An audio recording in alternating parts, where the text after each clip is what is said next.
Dzień dobry, assalamu alaikum, ciao, konnichiwa, guten morgen, bonjour, good morning, good morning, good morning. How are you today? It's Ken at 10, once more on a Friday. Hope you're well today.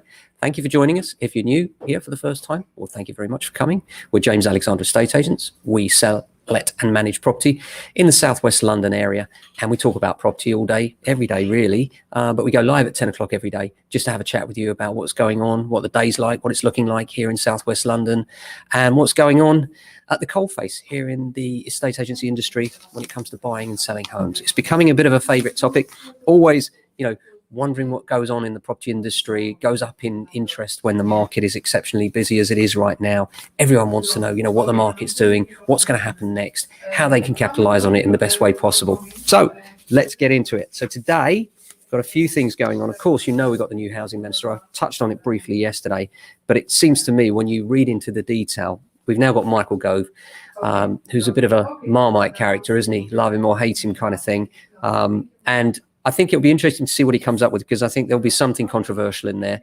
And I also think that what's interesting with the outgoing minister is clearly he's been used as a scapegoat. And I do think that we'll see him reappear in another guise. They're saying that it's his fault that he took bribes and all the rest of it. I think the government are well aware of the bribes and allowed that planning application to go through, but they've had to be seen to get a scalp for that. And that's in the form of Gavin Williamson. So we'll see what happens next. But interesting to see what new ideas Gove will come out with. The other idea that I saw today in the Express was the idea that frontline workers could be the beneficiaries of a new scheme. I like this idea. And the idea is that there'll be homes for heroes. And this is a path to promote home ownership amongst the NHS workers and other key workers. And it says that they should receive government help to buy their first properties. Alex Morton, head of policy and author of a new report, stated, Homes for Heroes can deliver a path to home ownership that is substantially cheaper than the model of housing and can be done without any upfront cost to government. So that's an interesting one. I'd like to see how that one pans out. Local authorities have been splurging out on commercial property as well. For 24 councils, their commercial holdings would double their core spending. I mean, it's incredible, isn't it, that they're gambling with, taxpayers' money, really, in terms of the council tax and everything that they receive. Absolutely extraordinary. Barratt Homes has launched smart homes for the first time, 370 square feet. These are absolutely tiny. They said, while the square footage may be smaller on paper, the illusion of space created by wide balconies and floor-to-ceiling windows and clever layouts means they feel open and optimized. Yeah, until you start living there, then you feel squashed in, don't you? And, really, I think there should be, they should tread on this. There has to be a space where people say, hang on a minute, that's too small. It's not fair for young people or residents that can't afford it to be in accommodation of that size. There should be more protection in place for that. 2 million Londoners plan home improvements over the next 12 months. Well, that's certainly something that we've seen more and more now. If you look around our area, so many houses have scaffolding up outside. They're doing rear extensions, front extensions, side extensions. Honestly, I'm bored with extensions already. It's unbelievable. And quite often we find that when you count up, please, folks, before you do your extension, get the prices from the builders, add on a contingency of at least 20%. You're going to need it, trust me on that. And then add those two numbers together. And before you go and make those extensions, have a look at what the market's like if you added that money onto the extension cost. So in other words, if the extension costs you 200, add on a contingency of another 20%. So that's 240,000. Question, if you take the value of your home now and add on 240,000, would you be happy living in the same street, or could you get a substantially better street where you could perhaps improve that street more because the average values are higher? That's what you've got to consider. So make sure you don't end up in that situation, whatever you do. We're also seeing a lot of landlords now worried about the Band C rating. We're getting a lot of inquiries regarding this. And also, of course, I should say that the 1st of October sees the repealing of the extra notice periods required by landlords to serve a Section 21 notice.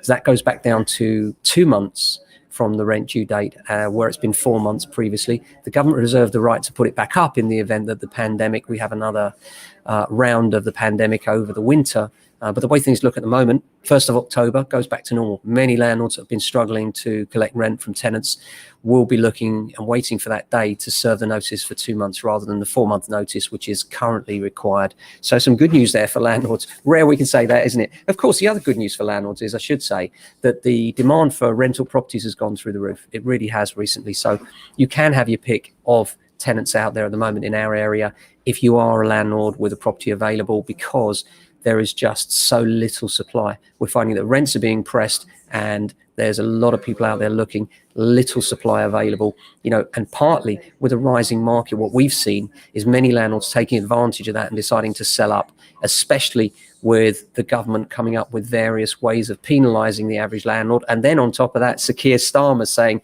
landlords should pay for the pandemic. Really, Sir Keir? What do you think that's going to do to supply? It will decimate it. So, we'll see what happens there. But I have a feeling that he may have just voted himself out of ever getting a vote from a landlord. We'll see. Apart from that, the weather here in Southwest London is absolutely gorgeous. It's got that lovely kind of spring feel about it. Nice sunshine. Beautiful day. We're looking forward to getting some good photographs. We've got some great new instructions as well. Lots in the Green Lane area. We've got everything from, really classy detached houses through to more practical 3-bedroom family homes, terraced, all on the market at the moment. And that's good news in a market where supply is at a premium. All of the properties we're finding are getting interest, getting viewings and offers. So a busy time. The one thing we're finding, the continued problem seems to be that whilst we're busy, we're getting more instructions than ever. Generally, the trend seems to be for people not to sell. And that's a problem because it's actually a catch-22. People choose not to sell. And then what happens? The people can't find, so they choose not to sell. And it exacerbates the problem. We're finding that a lot now. People are saying, yeah, I'd like to sell, but actually if I sold, where am I going to go? I can't find anywhere in the areas I'm looking at. But that's always a risk. You've got to sell first, see what's available, and then, make a bold step. The first step is get your property under offer. You've got to be in a position to compete with the people with cash. There's so many people with cash out there. It's unbelievable. Surprising how many families that you wouldn't expect actually have cash, not literally under the mattress, but more or less. And when you dig into it, you find that it's all legitimate, but actually they've just been saving for a long time for maybe a family wedding or the like. But yeah, lots of people out there holding lots of cash. So if you want to compete with that and you need to sell in order to buy, then you need to get under offer and you need to do it soon. So apart from that, it's Friday, my favorite day of the week. As many of you will know, I love a Friday. Why? The anticipation of the weekend is always fantastic. Love that, the thought of the weekend ahead. But also from the agency point of view, it's the day when we organise viewings. Everybody wants to view. The most popular day of the week for viewings is Saturday. Saturdays from about 11 in the morning till about 1 in the afternoon are the most popular slots. And we tend to be looking for people and saying, look, okay, we've got all these properties for sale. Who hasn't had viewings? Where are the windows? Who can we get out? What people have we got? And it's an exciting time of ringing people, arranging viewings, making sure. And then bouncing on from that, obviously Saturday's completely different because then we're physically meeting people. And that's always nice, especially in pandemic times. And then on the Monday morning, we find that we're collating the offers that come in from the viewings on Saturday. But it comes down first of all to, if you don't get the number of viewings out, the offers don't come in. So our job today is pressure, getting those viewings out there, getting the action over the weekend so we can get the offers in come Monday, so we can tie them up for our clients and get the best possible deals for them. And certainly we're very busy at the moment. I'd just like to see the stock open up in other areas surrounding us so that our vendors can go and find some stuff. And of course, the big problem for our vendors here in London is that whilst other areas have jumped significantly, particularly areas such as holiday resorts up 10 and 20%, London hasn't jumped that significantly. So therefore, there is a bit of an imbalance. So that's a frustration as well. And I think what we'll find is next couple of weeks will be busy. It will start to quieten down by mid-October, and then we'll see very thin volumes for the rest of the year in terms of sales. Lettings will continue to drive on a pace. I think we'll see some rent rises that will surprise people.